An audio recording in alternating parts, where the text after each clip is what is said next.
Luzon, Visayas ug ang Mindanao, mao kini ang pinalangad datang PALIPANAS.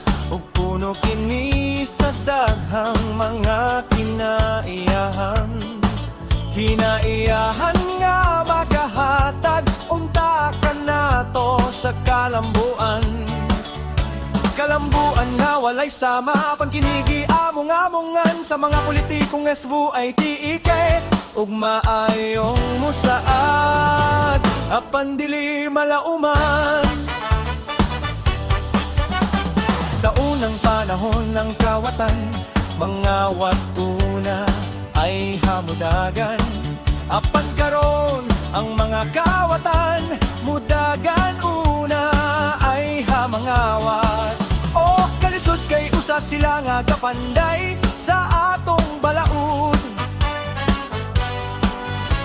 Ug sila pagiyod nang mag-imbestigar sa ilang mga kinawat. Ug maayo silang magtago, ug muli kay sa balaod nga ilang pinandayo.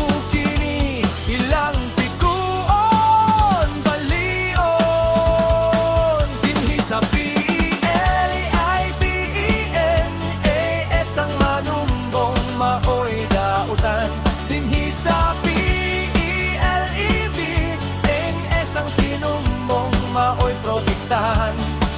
Gikan sa nagaunang ahensya, POLACEND, BEOJ ug uban pang ahensya nga ilang mauto-uto.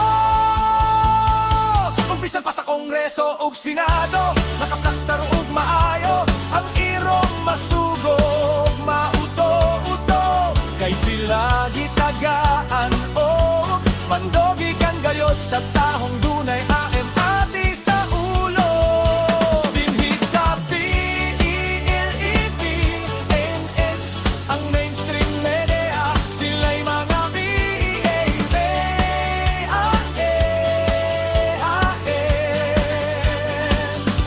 Dinhi sa PELEPNS ang mainstream media, mudawat ug MABAAN.